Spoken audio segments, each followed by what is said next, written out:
তাহলে সমস্যার সমাধান গলি সে নেই বলি সে হোগা, এই কথাটা আমরা যখন বলি তখন আমাদেরকে দেশদ্রোহী বলা হয়। এখন তাহলে বিদেশ সচিবকে তাই বলা হবে? কিন্তু কাশ্মীর সমস্যা এবং ভারত পাকিস্তানের দ্বিপাক্ষিক সম্পর্ক সবসময় দ্বিপাক্ষিক থাকে, এটা ইন্টারন্যাশনালাইজ করা হলো। তাহলে এটার দায় কিন্তু মোদী সরকারকে নিতে হবে। আমরা কখনোই চাইনি যে আমাদের কোনো একটা থার্ড আম্পায়ার হোক। আমরা নিজেদের সমস্যা কেন মেটাতে পারবো না নিজেরা? ভারতে সে শক্তি আছে, কিন্তু দেখা গেল যে আমরা একটা তৃতীয় শক্তির কথা শুনছি।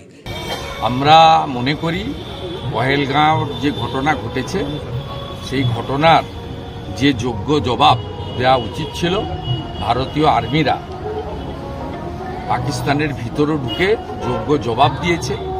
মাসুদ আজহার থেকে শুরু করে নটোরিয়াস জঙ্গি। নমস্কার বন্ধুরা, আমার নাম ধ্রুবজ্যোতি সরকার। সংঘর্ষ বিরতি সদর্থক, সন্ত্রাসবাদ নির্মূল করতে কথা চলুক, আমাদের থার্ড আম্পায়ার দরকার নেই। ভারত দ্বিপাক্ষিক স্তরে আলোচনা চালাতে সমর্থ, কিন্তু এই আলোচনায় আন্তর্জাতিক স্তর থেকে হস্তক্ষেপ হলো। দেখা গেল আমরা তৃতীয় শক্তির কথা শুনছি, বললেন সেলিম। শুনুন এর পাল্টা কি বললেন বিরোধী দলনেতা শুভেন্দু অধিকারী। একটা সদর্থক পদক্ষেপ, তাকে আমরা স্বাগত জানাচ্ছি যেভাবেই হোক। এটা ট্রাম্প ঘোষণা করলেন, তাহলে ভারত এবং পাকিস্তান গোটা বিশ্বের সামনে ট্রাম্প বুঝিয়ে দিলেন যে কে পরিচালনা করছে। এই কথায় দেশের মানুষ, শান্তিকামী মানুষ, ওই দেশেরও এ দেশেরও আমরা বলছিলাম যে এইভাবে যুদ্ধ চলতে পারে না। সন্ত্রাসবাদী হামলা এবং তার প্রতিকারের জন্য সন্ত্রাসবাদী হামলা বন্ধ হয়, সন্ত্রাসবাদী ঘাঁটি নির্মূল হয়, সেই চেষ্টা চালিয়ে যেতে হবে। এবং তার জন্য আজকে বিদেশ সচিব যা বললেন যে আবার বৈঠক হবে, আগে কথা হয়েছে দুই দেশের director general of military operations, তাহলে কথা বলতে হয়। তাহলে সমস্যার সমাধান গলি সে নেই বলি সে হোগা, এই কথাটা আমরা যখন বলি তখন আমাদেরকে দেশদ্রোহী বলা হয়। এখন তাহলে বিদেশ সচিবকে তাই বলা হবে? কিন্তু কাশ্মীর সমস্যা এবং ভারত পাকিস্তানের দ্বিপাক্ষিক সম্পর্ক সবসময় দ্বিপাক্ষিক থাকে, এটা ইন্টারন্যাশনালাইজ করা হলো। তাহলে এটার দায় কিন্তু মোদী সরকারকে নিতে হবে। আমরা কখনোই চাইনি যে আমাদের কোনো একটা থার্ড আম্পায়ার হোক। আমরা নিজেদের সমস্যা কেন মেটাতে পারবো না নিজেরা?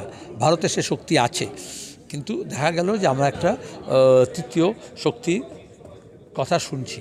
এবং ট্রাম্প বলেছেন যেটা মারাত্মক, যে কাল সারা রাত ধরে আলোচনা হয়েছে, তাহলে রাত ভর আন্ডা পাকায়া।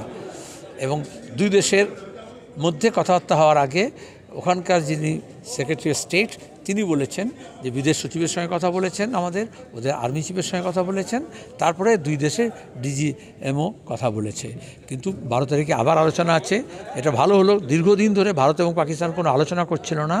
আলোচনা করতে হবে, কূটনৈতিক চাপও বাড়াতে হবে, অর্থনৈতিক চাপও বাড়াতে হবে, এবং পাকিস্তান থেকে আমাদের দেশে যাতে হামলা না হয় তার জন্য সন্ত্রাস ঘাঁটিগুলোকে নির্মূল করতে হবে। এবং আমরা এটাই বলেছিলাম, তার জন্য যুদ্ধ নয়, যুদ্ধের অতিরিক্ত আরও অনেক পথ আছে, সেই পদক্ষেপ নিতে হবে। কিন্তু আমার দুঃখ হচ্ছে যারা টেলিভিশন চ্যানেলে রাত্রি 9টার সময় বসে যুদ্ধ বাঁধাচ্ছিলেন এবং ভিডিও গেম খেলছিলেন, এবং আজকেও যারা তার জন্য প্রস্তুত হয়েছিলেন, তাদের কী হবে? ভারত সরকার প্রথম থেকেই বলেছে যে আমাদের কোনো দেশকে দখল করা বা তার সিভিলিয়ান, তার ডিফেন্সকে নষ্ট করে দেওয়া আমাদের উদ্দেশ্য ছিল না। আমাদের উদ্দেশ্য হচ্ছে টেরারিস্ট ঘাঁটি গুড়িয়ে দেওয়া, জঙ্গিদেরকে উচিত শিক্ষা দেওয়া।